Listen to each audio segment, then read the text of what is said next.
বর্তমানে বাংলাদেশে চলছে বন্যা। এই বন্যার পরিস্থিতিতে তাও এইচএসসি পরীক্ষা চলমান। তবে কিছুদিন আগে সংঘটিত হওয়া এইচএসসি পদার্থবিজ্ঞান পরীক্ষায় এমন একটি ঘটনা হলো যাতে সম্পূর্ণ দেশ থমকে গেল। এই পরীক্ষার প্রশ্নপত্র হয়েছিল অনেক কঠিন, অর্থাৎ এটা করা হয়েছিল ইঞ্জিনিয়ারিং লেভেলের কোশ্চেন, এবং এই প্রশ্নের কারণে অনেক ছাত্রের হয়েছে হৃদয় ভঙ্গ, এবং এর প্রভাব এতটাই খারাপ হয়ে গিয়েছে যে একজন ছাত্র আত্মহত্যা করেছে। এই আত্মহত্যার পিছনে দায়ী এই পরীক্ষা। সম্মানিত শ্রোতাবৃন্দ, আমাদের জীবনে পরীক্ষা ওতপ্রোতভাবে জড়িত। জীবনের প্রতিটি পদক্ষেপেই পরীক্ষা জড়িত। তবে আমরা বাংলাদেশে থেকে বাংলাদেশের মানুষ হয়ে, বাংলাদেশের শিক্ষার্থী হয়ে যে বিষয়টা উপলব্ধি করি, পড়াশোনার ক্ষেত্রে আমাদের পরীক্ষা আর আমাদের পড়াশোনা দুটো কখনোই আলাদা জিনিস নয়। সেই ছাত্রটি আত্মহত্যা করলো, তার মানসিক অবস্থা সে সময় কিরকম ছিল যে সে আত্মহত্যার মতো সাংঘাতিক একটি বিষয়কে বেছে নিল। সে আসলে ভয় পেয়েছিল এই পরীক্ষার ফলাফল তার জীবনকে ধ্বংস করে দেবে। এই মানসিক চাপে সে ভুগে সে আর নিতে না পেরে নিজের জীবন নিজেই শেষ করে দিয়েছিল।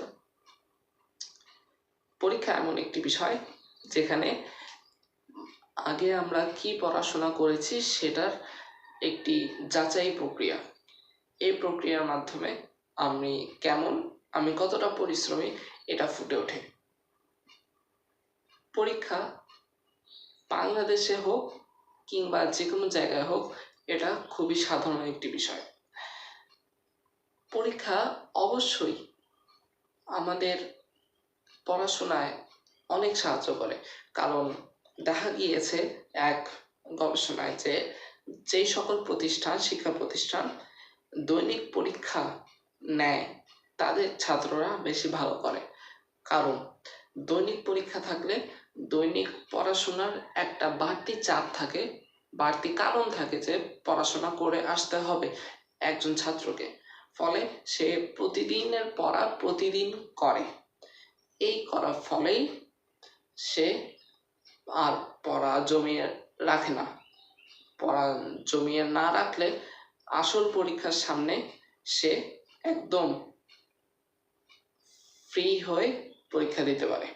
আমাদের বাংলাদেশে দুটো বড় বড় পরীক্ষা রয়েছে, এই উচ্চতর মাধ্যমিক পরীক্ষা আর মাধ্যমিক পরীক্ষা, যাকে বলে এসএসসি এবং এইচএসসি। তাছাড়া পরবর্তীতে গিয়ে চাকরি বাকরির জন্য অনেক পরীক্ষা রয়েছে। পরীক্ষা ছাড়া কখনোই একজন ছাত্রকে বের করা যাবে না যে সেই ছাত্র ভালো ছাত্র কি খারাপ ছাত্র, অথবা একটি চাকরির জন্য কখনোই একটি যোগ্য প্রার্থীকে বাছাই করা যাবে না যদি এই পরীক্ষা না থাকে। শিক্ষার্থীদের মানসিক চাপে এই পরীক্ষার প্রভাব তাই এতটাই বিস্তর। শিক্ষার্থীদের মানসিক চাপে পরীক্ষার প্রভাব দেখা গিয়েছে যে অনেক ক্ষেত্রে এটা ইতিবাচক হয়েছে, অনেক ক্ষেত্রে নেতিবাচক হয়েছে, তবে ইতিবাচকের দিকটাই বেশি। আমি একটি গল্প বলি আপনাদের। চায়নার গোকাগো পরীক্ষা, সেটা হয় এমন একটি পরীক্ষা যেখানে হাজার হাজার লক্ষ লক্ষ ছাত্র এক বছরে অংশগ্রহণ করে এবং শুধুমাত্র 1% মানুষ উত্তীর্ণ হয়। এটা অনেক কঠিন পরীক্ষা এবং এর জন্যই চীনের ছাত্ররা অনেক বেশি মাত্রায় পড়াশোনা করে। আমরা তো সবাই জানি, সামাজিক যোগাযোগ মাধ্যমে আমরা দেখেছি অনেক। এই পরীক্ষা থাকার কারণেই আজ তারা এতটা উন্নত। পরীক্ষার কোনো মাপ নেই, পরীক্ষা আমাদের জীবনের সকলের সাথেই রয়েছে, পরীক্ষা থাকবে। তবে মুখ্য বিষয় হলো পরীক্ষার সাথে খাপ খাইয়ে নিয়ে নিজেকে বেড়ে তোলা। এ বলে আমি আমার বক্তব্য এখানেই শেষ করছি। ধন্যবাদ সবাইকে।